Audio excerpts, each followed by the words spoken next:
Oke, sampai sejauh ini nih tekad para klan D itu memang sangatlah mengancam bagi pemerintahan dunia sendiri. Will of D yang pernah diungkapkan Goldie Roger itu ternyata bukan semacam perkataan belaka. Sebagian besar kita percaya nih bahwa makna itu adalah mimpi yang harus diwariskan, atau bisa juga sebagai descendant atau keturunan dari para pendahulu. Kehendak D sendiri ini nih merupakan misteri yang melingkupi beberapa orang yang memiliki huruf D dalam diri mereka. Mereka yang sang pemilik inisial D ini dikenal sebagai musuh abadi para dewa tinggi di Marijoa sana. Bahkan tak hanya bermakna descendant nih, beberapa kalangan menganggapnya sebagai singkatan dari devil atau iblis, khususnya bagi pihak pemerintahan dunia sendiri. Namun nih, ada trilogi besar yang jelas-jelas sebagai penantang paling menakutkan dari generasi D kepada World of Government itu sendiri. Dan inilah mereka. Kita mulai bahas lebih dalam.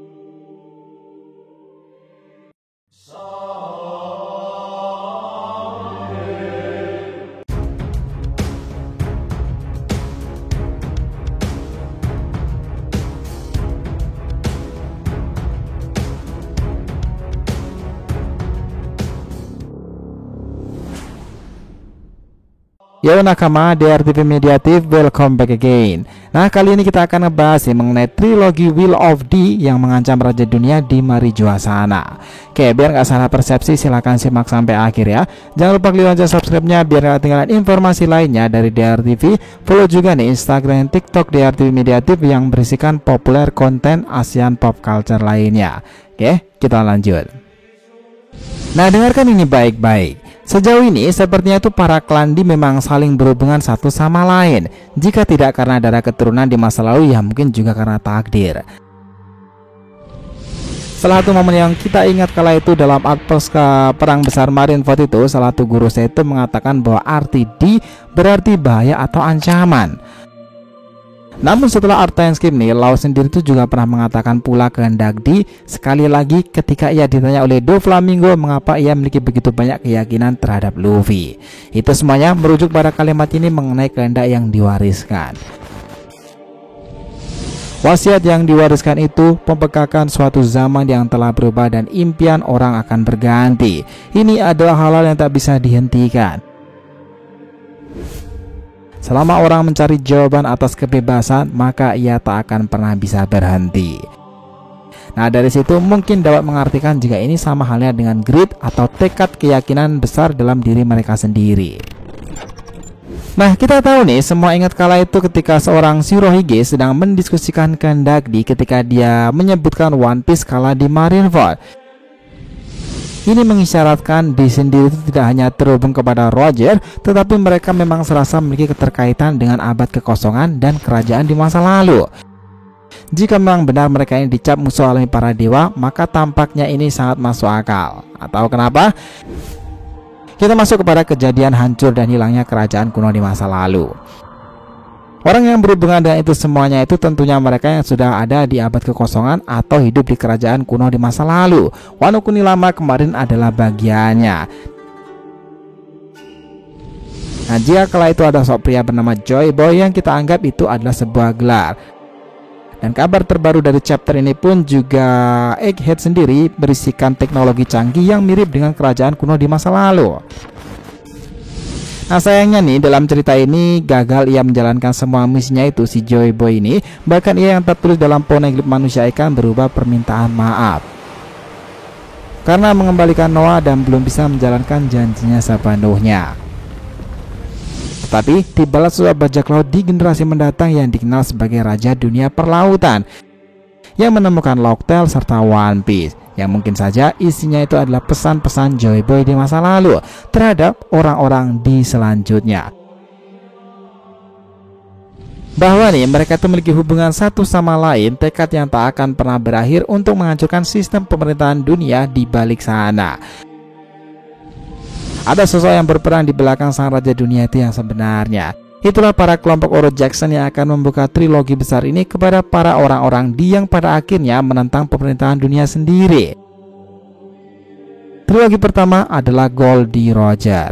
Nah, Roger ini dianggap sebagai bajak laut pertama yang mempopulerkan istilah Will of the, bahkan setelah ia kembali dari Locktail itu dan mengetahui rahasia-rahasia abad kekosongan, tentunya bersama dengan para krunya.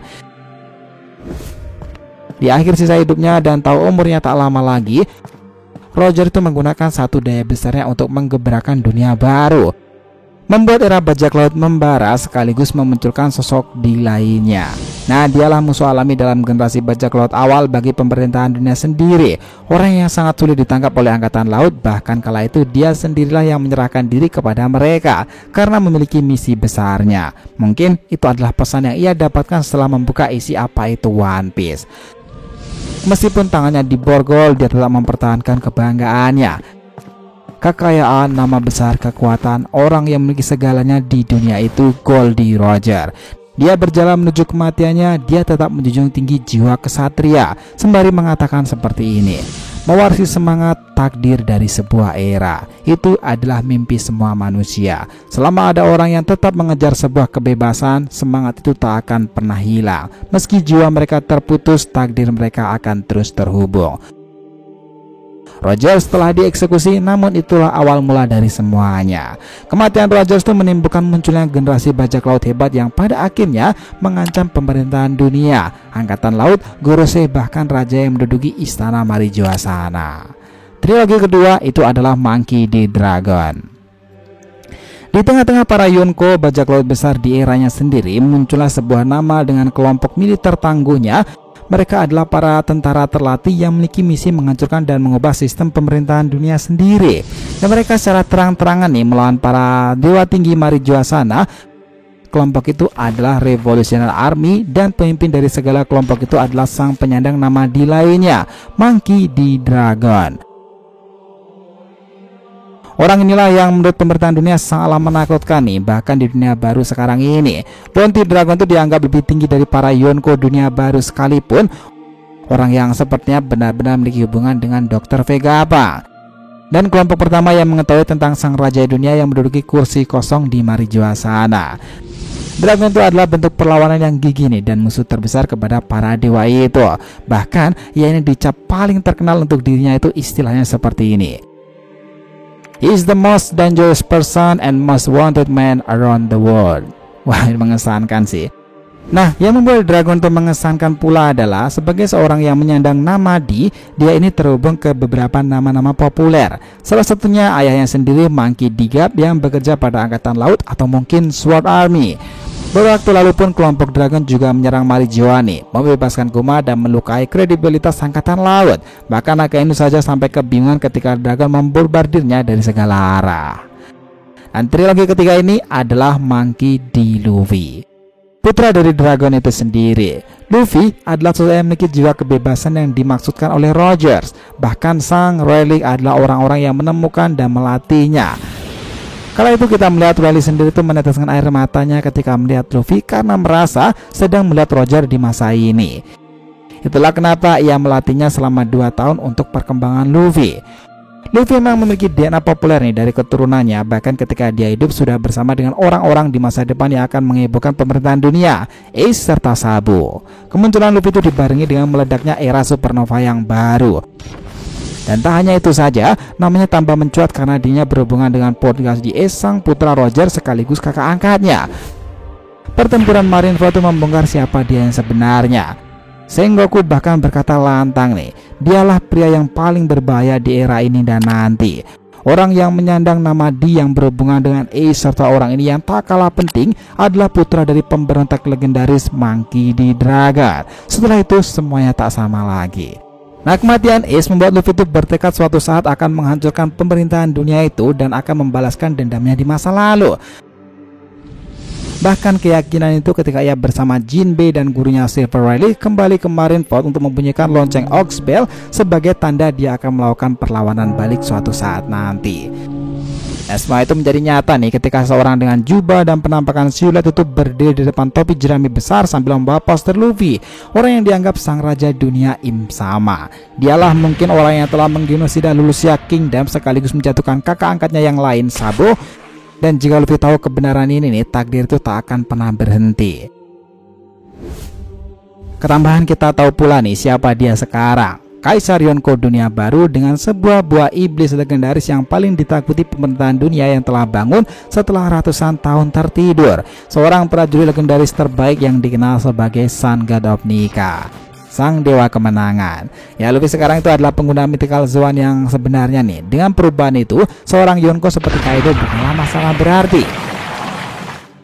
Hal yang pada akhirnya lawan sebenarnya dari Nika nanti cepat atau lambat adalah pemerintahan dunia itu sendiri. Sekarang memang Luffy itu tengah berada di area Dr. Vegapunk, sementara Vegapunk Saka sendiri menelpon Dragon kala itu. Dan ini sungguh momentum yang pas nih antara dua orang penyerang nama D itu jika bertemu lagi. Nah, dari trilogi ini, mereka itu adalah penantang terbesar Wall of Government sendiri, musuh alami para dewa yang sudah muncul dan jelas selama ini. Dan dari tiap era melahirkan penerus nih dan peristiwa besar yang mereka buat. Rogers mungkin membuka pintu dan memberikan sebuah jalan. Dragon merusak sistem terus mereka nih, sementara Luffy bisa jadi adalah penutup trilogi ini sebagai penghancur pemerintahan itu dan sang raja dunia yang bertahan ratusan tahun selama ini. Abad kekosongan kemungkinan nih pada akhirnya akan terus dibongkar setelah para bagian dari Will of D itu memainkan perannya masing-masing. That sound like wonderful idea. Gimana menurut kalian? Jadi itulah tadi nih pembahasan kita mengenai eksistensi Will of D yang mereka yang dicap sebagai trilogi besarnya itu para pengancam sistem pemerintahan dunia dari tiap generasinya. Jangan lupa kisaran di kolom komentar dan subscribe channel ini. Semoga ceritanya itu memberikan informasi dalam tiap pembahasan animenya. Thank you telah menonton dari TV and we'll be come back.